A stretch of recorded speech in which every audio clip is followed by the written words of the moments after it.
understand these questions.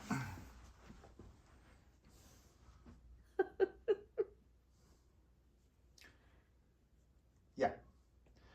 So I'm just gonna. Well, we're gonna start with this one, okay? Okay. What do you know now that you wish you'd known when you were 30?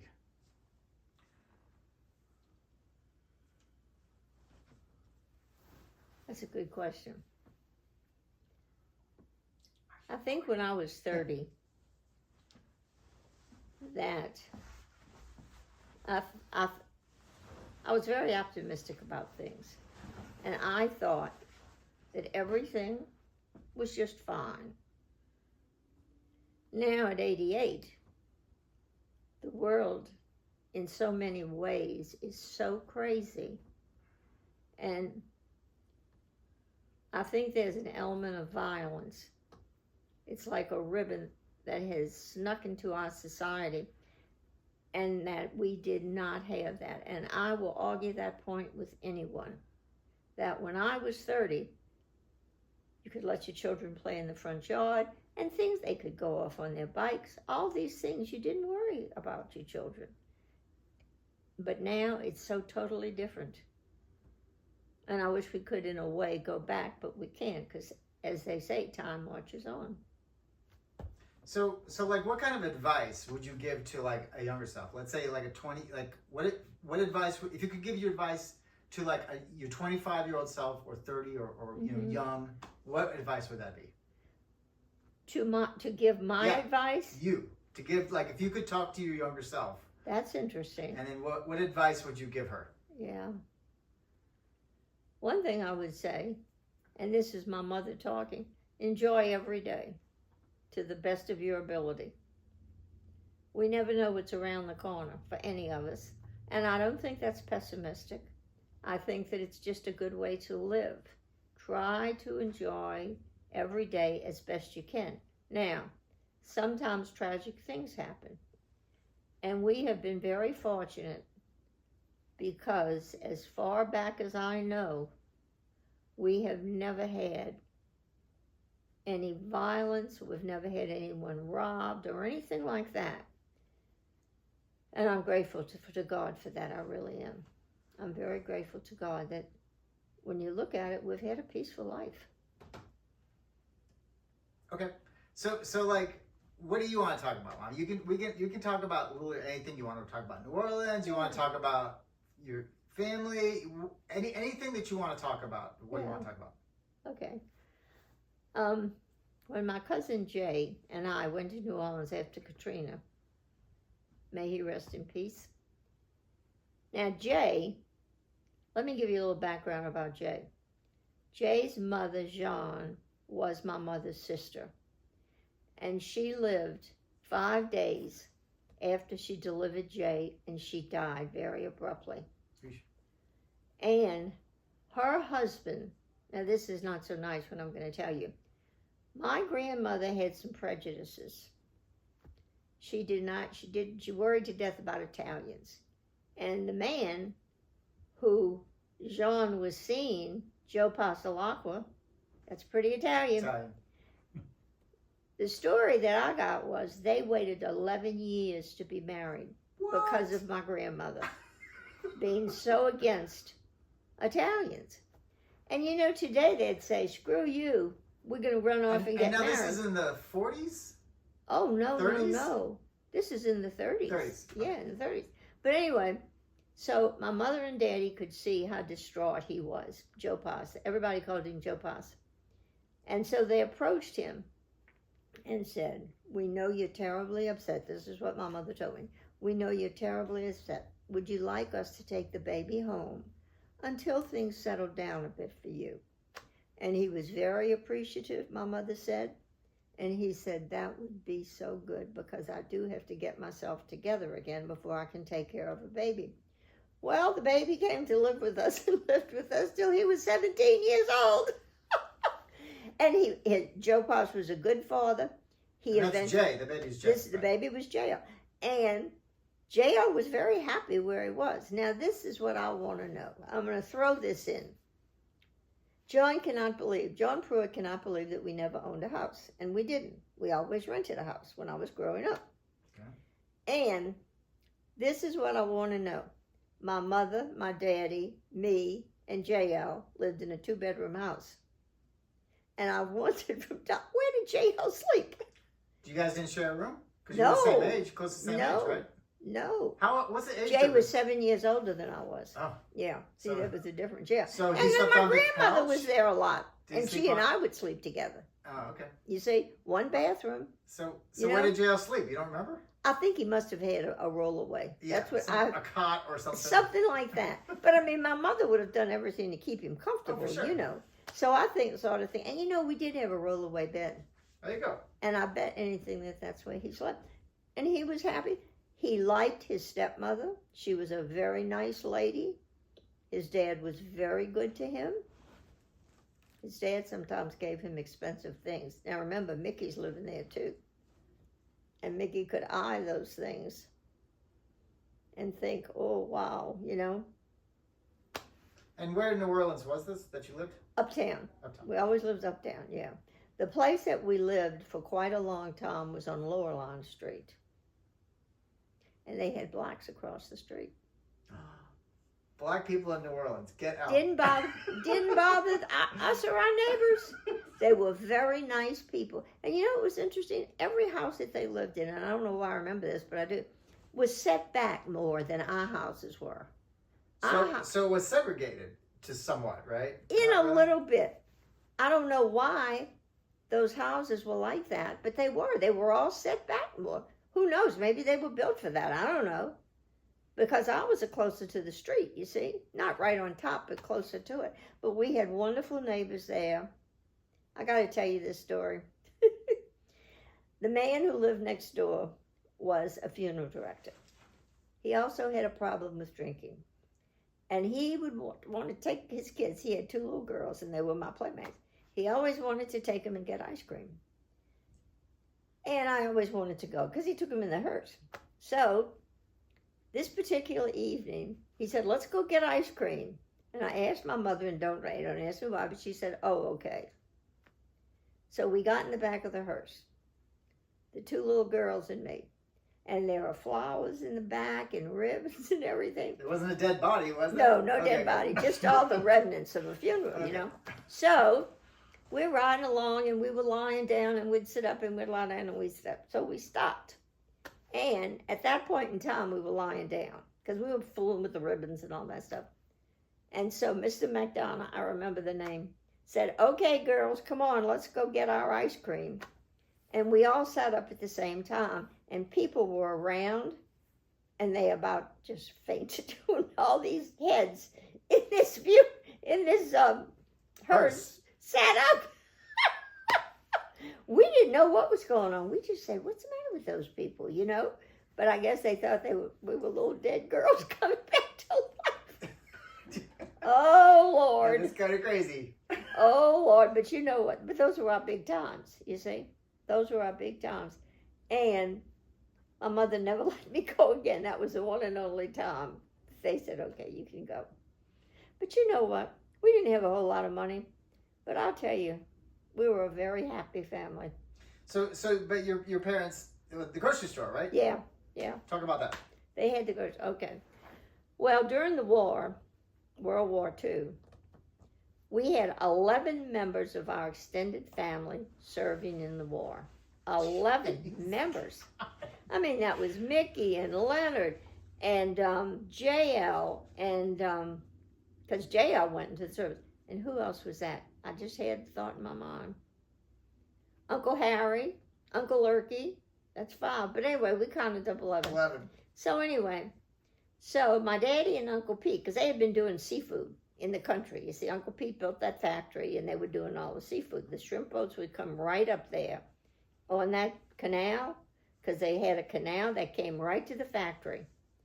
And they got all the shrimp and the crab meat, the crabs and all that stuff. And it was a good business. And they would process the shrimp for grocery stores and butchers? Right. And seafood markets and stuff? And Aunt Lee's made the stuffed crabs.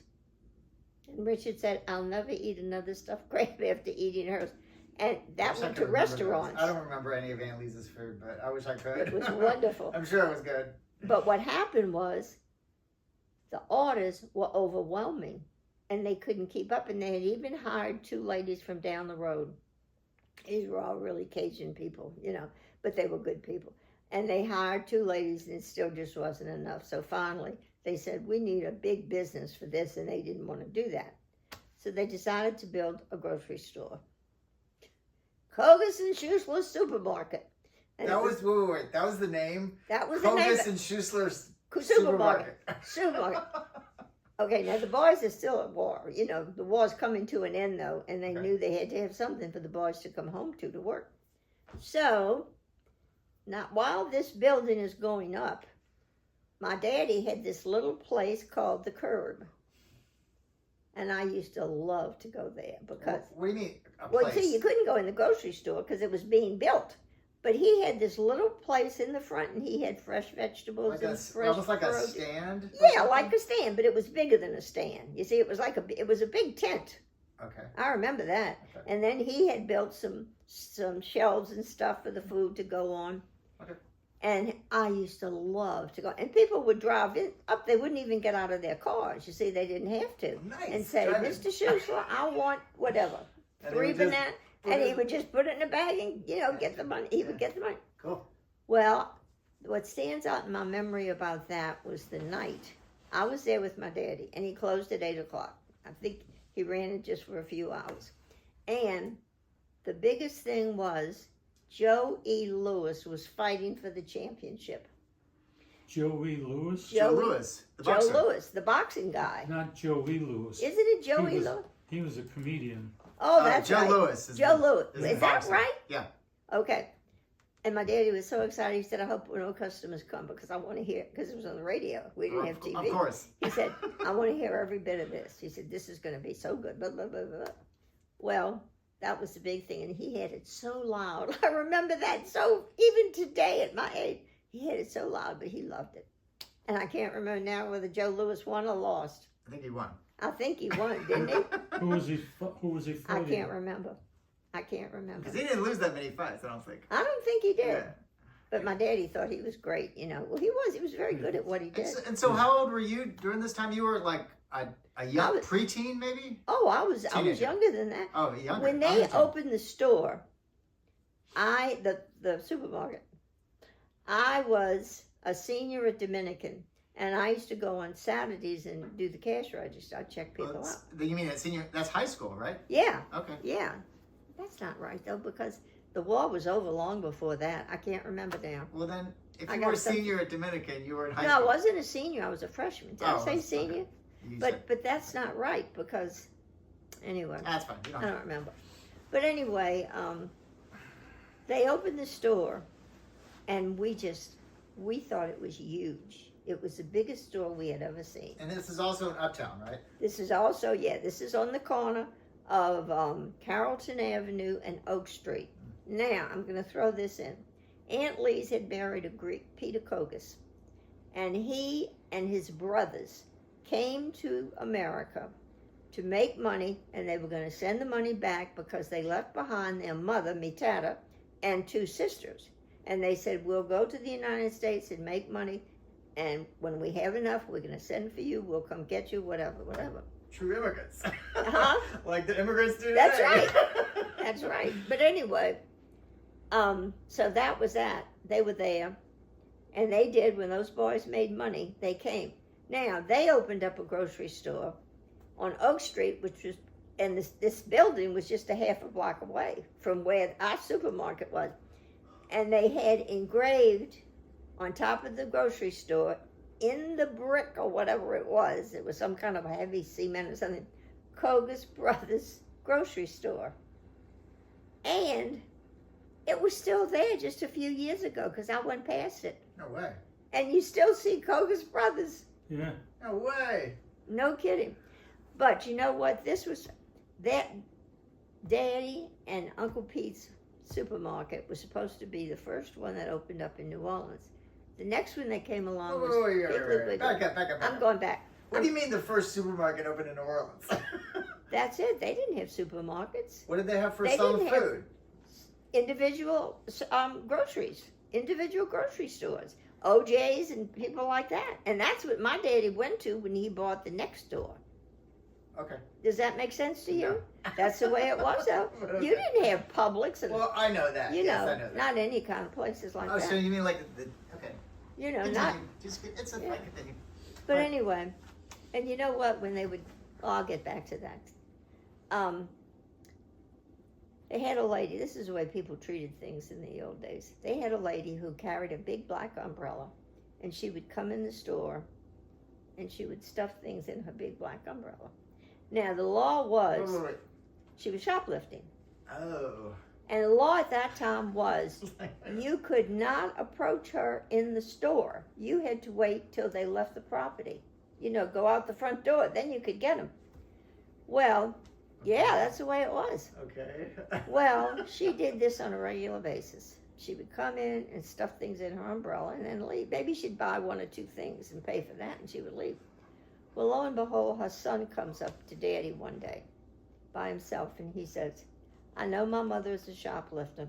Words to this, you know. But he said, please, don't call the police. He said, I will pay for anything and everything she takes out of your grocery store. Oh, that's good. And she was an old lady. Yeah. So my daddy said, that's fine. Because they all knew her. They knew she shoplifted, you know, but they didn't. That's the way it was, you know. People just didn't jump on everything like they do now. But anyway, the grocery store was doing great. The boys came home. And they were working at the grocery store. Uncle Pete was a butcher. Daddy was like the manager because he took all the phone calls and, you know, did all that kind of stuff. He went to French Market every single morning that the grocery was going to open, which was Monday through Saturday, to get all the fresh produce. Well, we had a hurricane going on. And my daddy gets up and he gets ready and he's going to go out the door to go to French Market. And my mother, that's the only time I ever heard my parents fight. The only time. And my mother said, where are you going, Herbert? And he said, I'm going to Fresh Market. She said, you can't. He said, but it's quiet out there. And she said, well, that's probably the eye right now, but it's going to start up again. And how did y'all get notified of weather stuff? Was it over the radio? It was over the radio. Everything was over. We had one of those radios that was this tall, and it was like this. Right.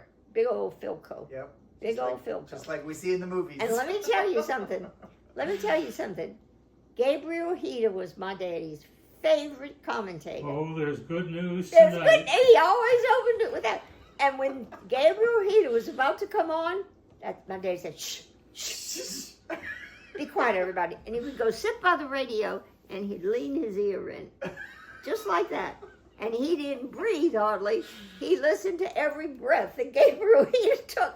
He just thought he was rapping. And then you know who came over in time behind Gabriel Heater? Walter Winchell with all the Hollywood news. Oh, yeah. Have you ever heard of him? Nope. He was the big Nope. Hollywood reporter. Okay. He and- was, Entertainment news. Oh, yes. And I mean, of this- course, my this daddy is- was gone. He didn't this care is about that. coast to coast Yeah. on the That's- radio. Oh, That's yeah, that was nice. something. But Daddy would give the radio to us, and then we could listen to the Hollywood news. What did we know about that? That's sort of funny when I look back at it, you know. But anyway, the boys came home, and I never was told this, but I think there was a little friction between Leonard's wife, Lorraine, and because Mickey was married by now. I was 50. I can't remember now, but anyway, that's the man. But Mickey was married, Leonard was married, and I don't think those two wives got along too well. And Eleanor and Lorraine? And Lorraine, I always got that feeling, yeah. And I never asked, you know, I figured it was just really not my business, so I didn't want to say anything. But eventually, and I don't know how this came about, I've wondered about this from time to time through the years. How did Mickey decide to go back in the military? Because remember, he had been in the military. In the war. In the war. Well, he was in 3 wars. So he was in World War II, Korea, and Yeah. Vietnam? And Vietnam.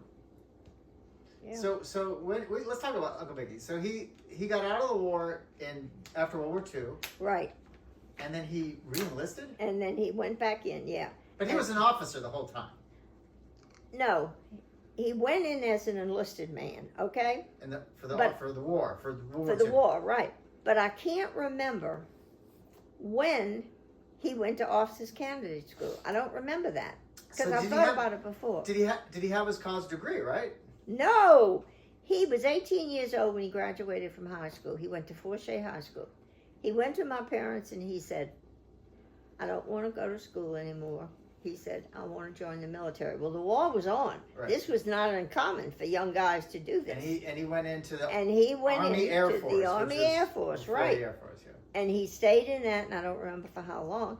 But anyway, he stayed in that, and then they opened it up to send these fellows who were interested to officers candidate school.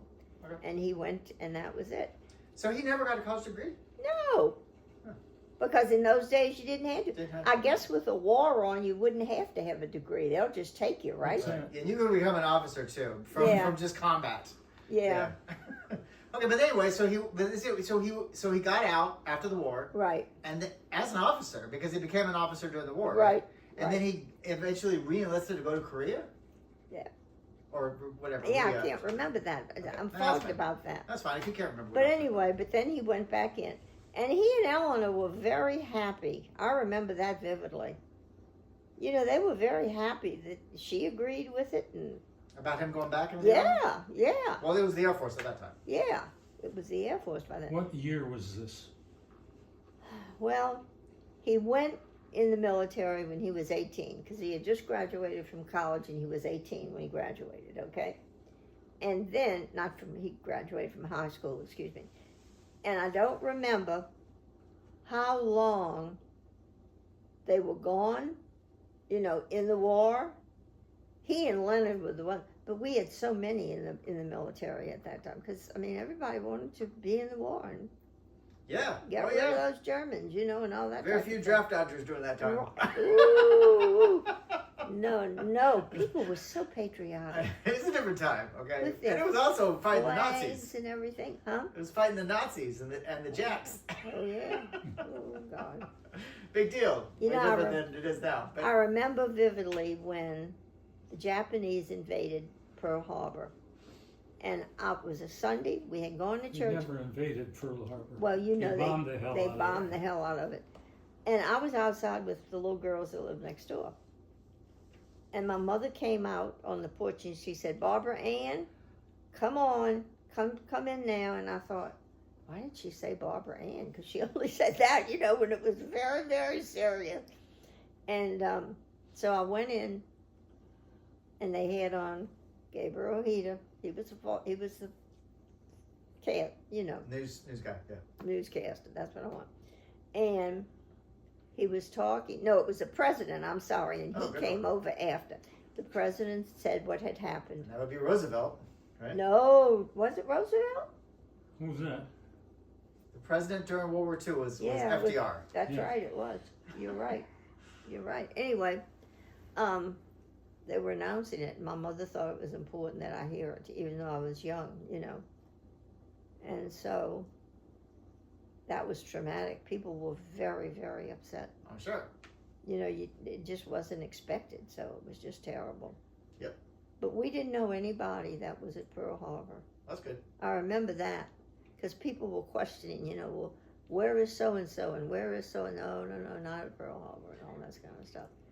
But anyway, it's funny, my mother would bring me in when something really important was on the radio. She wanted me to hear it, you know.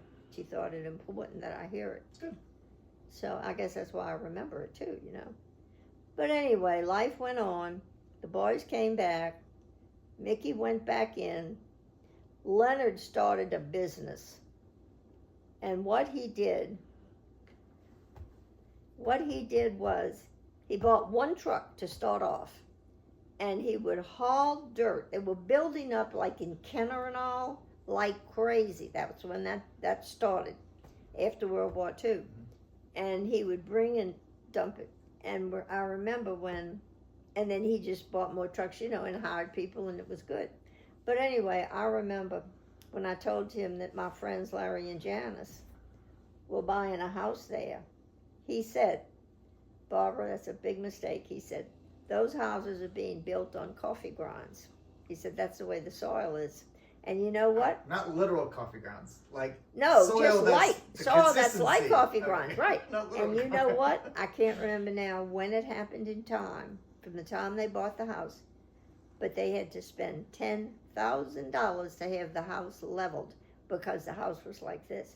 And this is in Kenner? This is in Kent, in that subdivision. How do you, I mean, it was like that.